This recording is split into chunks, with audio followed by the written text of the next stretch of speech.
Սեփական է, կարա ամեն ամիսը թակացնի։ Եվ ժամանակի առումով առավոտ շուտ 3 տրանսպորտ են փոխելու ուսանողները, մինչև հասնեն դասի։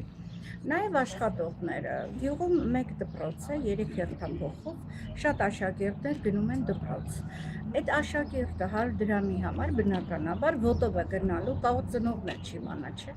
Եվ շները, թափառող շները լիքն են, տեսեք ինչքան վտանգավոր է, մինչև հասնեն պաշտպանության նախարարություն։ Այդ ավտոբուս ավելի լավ է չկա այդտեղ, քան եւ կընկնեն մեքենայի տակ, եւ շների վտանգը ահավոր է, եւ երեկոյան, եւ առավոտ շուտ, ով է ապահովագրում ժողովրդի այնտեղ հասնելը։ Հիմա 100 դրամ չի տա, որտեվ գազելը լիքը կլինի, կասի դե ոտ ամբողջ գյուղը Երևանում աշխատում, գյուղում աշխատատեղ չկա, ինչպես բոլոր գյուղերն են մեռնում, նույնն էլ Պրոշյանն է, կպած է Երևանին, բայց որտեղ է աշխատատեղ, ով է ստեղծել աշխատատեղ։ Եվ հետո 114-ից հազիվ մի կերպ մենք պրծանք, շատ ուրախացանք, որ 25 համարը քաղաքակիրթ ձևով աշխատում էր։ Եվ ինչու պետք է 25 համարը աշխատի 1 տարի, 1 տարուց ավել, եւ ինչ-որ մի օլիգարխ մտնի եւ նալոգ հավաքի ժողովրդից, սա նալոգ է։ Եթե կպած է Երևանը, ընդամենը 4 կիլոմետր է, ես ինչու պետք է 400-500 դրամ տամ Ծառուկյանին, չգիտեմ ում, որ ես հասնեմ գործի, եւ գումարի առումով, եւ ժամանակի առումով, ես տուժում եմ, եւ հետո տեղերը շատ ցածր են, չէ՞, վարին վարձատրվում, մեր ղեկավարները, նախարարները, թող միայն մեր աշխատավարձերը չեն օգտվում, իսկ օգտվողները հիմնականում այն մասն են, որոնք ցածր աշխատավարձ են ստանում։ Եվ ես նալոգ տամ, հա, մուլտիգրուպին, որ ես աշխատեմ, գալիս է, որ ինչ-որ մեկը մտել է գից եւ ժողովրդի գրպանն է մտնում։ Եթե 2006 թվի որոշումը, չէ՞ որ մենք նոր ղեկավար ենք ընտրել հավատքով, չգիտեմ, այսպես մեծ խանդավառությամբ, 18 թվականին մենք ընտրեցինք նոր ղեկավար, այն հույսով, որ մենք ի վերջո կազատվենք օլիգարխներից, գողականներից, չգիտեմ, կոռուպցիայից, քալանից, բայց ինչն է փոխվել։ Այսօր մի օլիգարխ մտել է եւ մտնում է ժողովրդի գրպանը։ Ինչն է փոխվել։ Ասում են մի քաղաքականացրեք, ես չեմ քաղաքականացնում։ Ես ինքս մասնակցել եմ այդ ցույցերին, ընտրել եմ պարոն Փաշինյանին, բայց հիմա ինչը ընտրեմ, ում ընտրեմ։ Դե եկեք չքաղաքականացնենք։ Ինչու պետք է Գագիկ Ծառուկյանը մտնի ժողովրդի գրպանը։ Ինչու։ Ուրեմն պետք չի մեզ նման ղեկավար։ Դե թող Գագիկ Ծառուկյանն է նստի ղեկավար, մենք էլ դառնանք ստրուկ։ Ինչ տարբերություն։ Եթե այսօր ինքը մտնում է այս ամբողջ գծերը, նա վաղը ինչ անելու ժողովրդին։ Կասես մարդուն ընտրեք, այն մարդուն ընտրեք, այդպես չի լինի։ 114 աշխատում էր, մարդիկ վախից ձայն չէին անում։ Ասում էին, գիտեք ումն է, ես ստացել չիմացա ումն էր։ Երբ զայրանում ես ինչ վիճակը, ոչ միտեղ ես փնտի հագահիգենիկ, տրանսպորտը չկա ոչ մի երկրում։ Դե ասում էին մի խոսեք, նույնն էլ հիմա կլինի, չգիտեք ժողովուրդը ինչի չի հավաքվում, գուցե վախենում է, չիմանանք, գուցե վախենում է, հանդիպման ժամանակ իրենց ներկայացուցիչը, մենք 10 հոգով հանդիպեցինք տրանսպորտի, չէ, փոխնախարարի, տարածքային կառավարման փոխնախարարի պարոն Սիմոնյանի հետ, այնտեղ էր նաև մուլտիգրուպի ներկայացուցիչը, իրեն շատ անվայելուչ էր արդեն պահում, այն որ գիտեք օրենքից էր խոսում, մեկին քույր էր ասում, մեկին քուր ջան, մայրիկ ջան, այդ հələ տրանսպորտը չի մտա այստեղ, բա հետո որ մտավ, ինչ անենք, ստրուկ դառնանք։ Իսկ կներեք մուլտիտրանսի ներկայացուցիչից հետաքրքրվեցիք, օրինակ որ տենդերը 2021 թվականին են շահել, ինչ են 2025 թվականին։ Դա ես ինքս այդ հարցը բարձրացրել եմ, որ եթե տենդերը, չէ, որոշումը 2006 թվականին 2006 թվականի կառավարության որոշումը, այո, որ մարզեր չի սպասարկում։ Բայց մուլտիտրանսը տենդերը շահել է 2021 թվականին։ Ինչու 21 թվականին չմտավ, մտավ 25 թվականին, մենք դրա պատասխանը այդպես էլ չիմացանք։ Ինչու 25 թվականին, այսինքն տենդեր շահելն էլ ես չեմ հասկանում, բնականաբար հարուստը պետք է տենդերը շահել, իսկ ժողովրդի շահերը հաշվի առելը ազգային ժողովն է ընդունել այդ որոշումը։ Ահա, ազգային ժողովրդի մեր հարգելի պատգամավորներ, իրենք ստանում են 2 միլիոն աշխատավարձ պլյուս պարգևավճարներ։ Բա հաշվի առել են, որ մարդիկ 80,000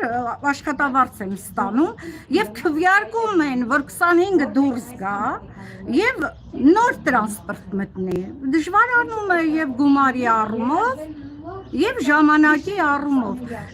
Շատ աշխատողներ չեմ կարծում, որ այս վիճակով կարան աշխատեն։ Հնարավոր չէ։ Ձմռանը երբ դուրս գանք, որ գազելով հասնենք որտեղ, 3 տրանսպորտ փոխենք, մինչև հասնենք աշխատատեղ։ Ասում են մարզը, մարզերը ինչ է, պետք է մեռնեն, եթե մարզը։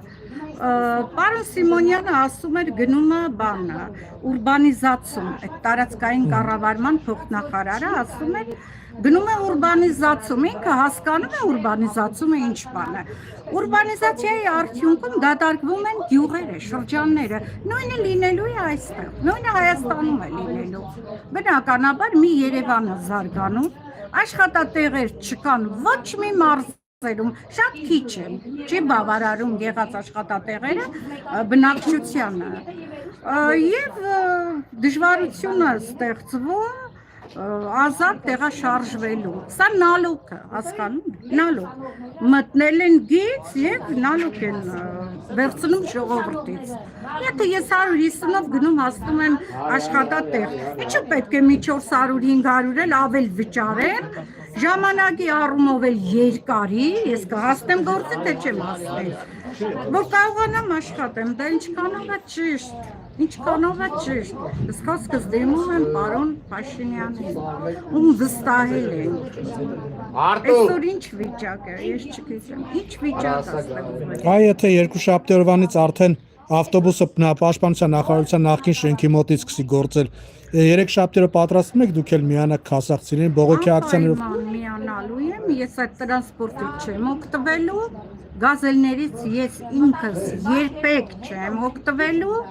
Իհարկե, մենք նորից ցույց ենք անելու, կարծում եմ ամբողջ գյուղը ոտքի է կանգնելու, որովհետև դեռ չեն պատկերացնում, որ 25 համարը կարող է չաշխատել։ Եվ մինչև պաշտպանություն նախարարություն ավելի լավ է չաշխատի, քան այնտեղ աշխատի։ Գոնե գա կռուկ տա գնա, որովհետև վտանգավոր է։ Վաղը երեխաները կընկնեն մեքենայի տակ, ուսանողները կընկնեն մեքենայի տակ։ Բա շների վտանգը, թափառող շների վտանգը, ժամը, ասենք 7-ին դուրս եմ գալիս, ինչպես հասնեմ պաշտպանության նախարարություն, այդ վտանգը իրենք հաշվի առել են, ես չեմ հասկանում, դա լավություն է, թե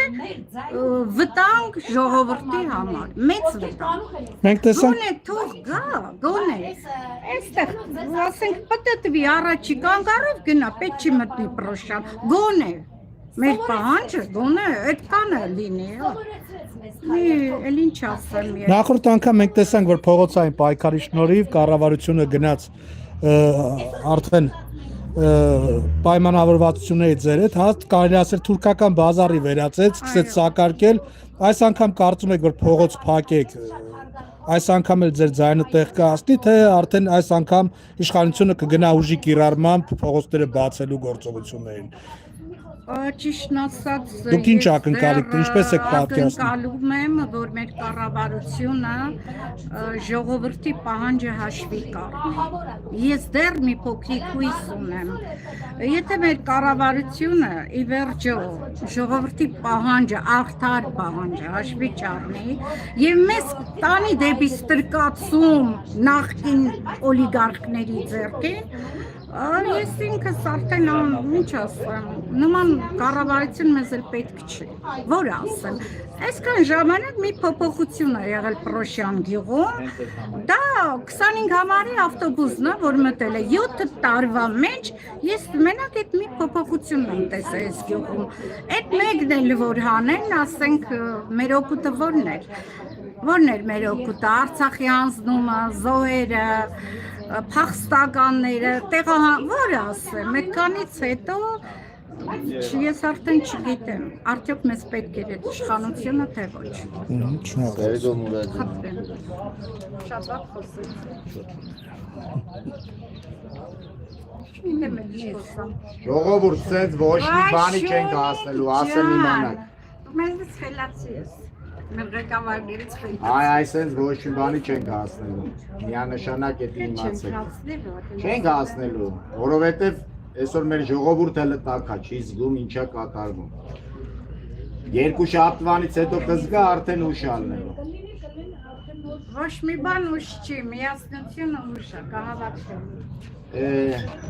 Մենք շատ հաճախ լսեցինք, որ ասում են մի քաղաք